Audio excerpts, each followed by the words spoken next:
Manqobah ka-37 nyaeta nyarioskeun hiji istri kagungan putra 7 ku pangdoana Sayyid Abdul Qadir.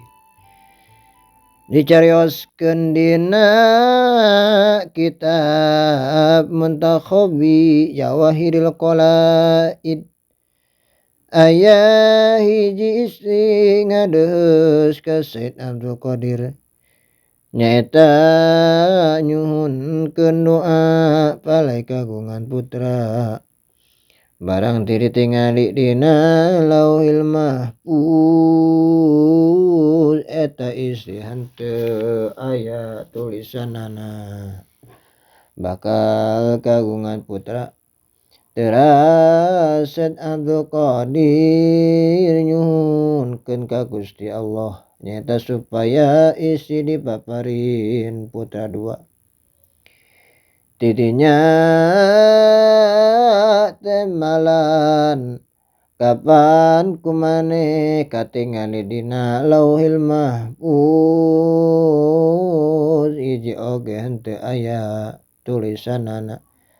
Ayeuna maneh menta 2.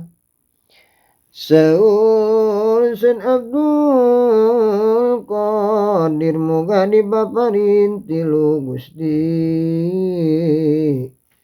Didinya aya deui timbalan kapan hiji oge geus henteu aya tulisanana. Ayeuna maneh menta 3. Saur Sayyid Abdul Qadir nyuhunkeun 4 Gusti.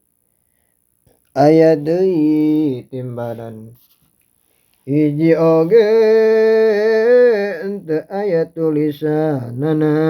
Saur Sayyid Abdul Qadir nyuhunkeun 5 Gusti.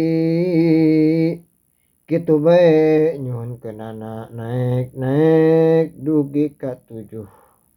Berang dugi ka 7 aya deui timbalan. Cukup hei Abdul Qadir. Ulah leuwih ti 7 ayeuna dikabulkeun pamenta maneh. Teras Sayyid Abdul Qadir nganuhunkeun kana eta paparin sareng teras nyomot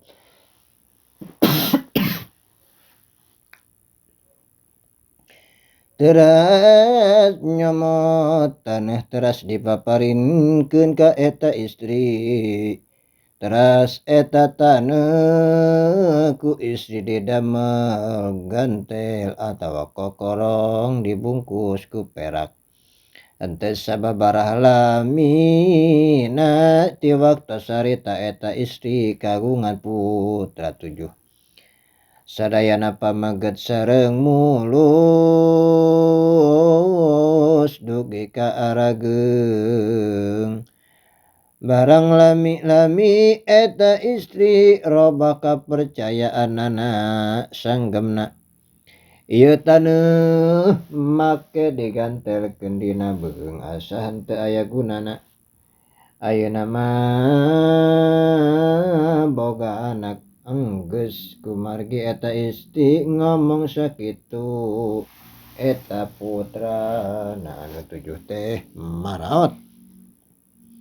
Sadayana saparantos kitu teras eta istri ngadeus deui ka Sayyid Abdul Qadir. Ceurik sareng tobat. Saur Sayyid Abdul Qadir jig geura balik kumaha bae paniatan maneh tangtu kapanggih ku maneh. Teras eta istri mulih. Barang dongkap ka bumina eta putrana anu parantos maraot teh sadayana hirup deui. Jadi singkah hade nya kepercayaan atau keyakinan cacak-cacak ka kiai ka ustad ka wali oge lamun teu yakin moal mantak diijabah. Sabab naon?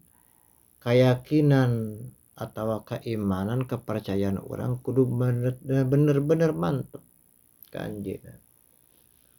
Sebab cek tadi teh ya ari waliullah mah pangkatna caket sareng Allah, kakasih Allah nu dipikaasih ke Gusti Allah. Naon wae ucapanana saceduh mah teu sacap nyata kulantaran sadetik oge teu poho ka pangeran.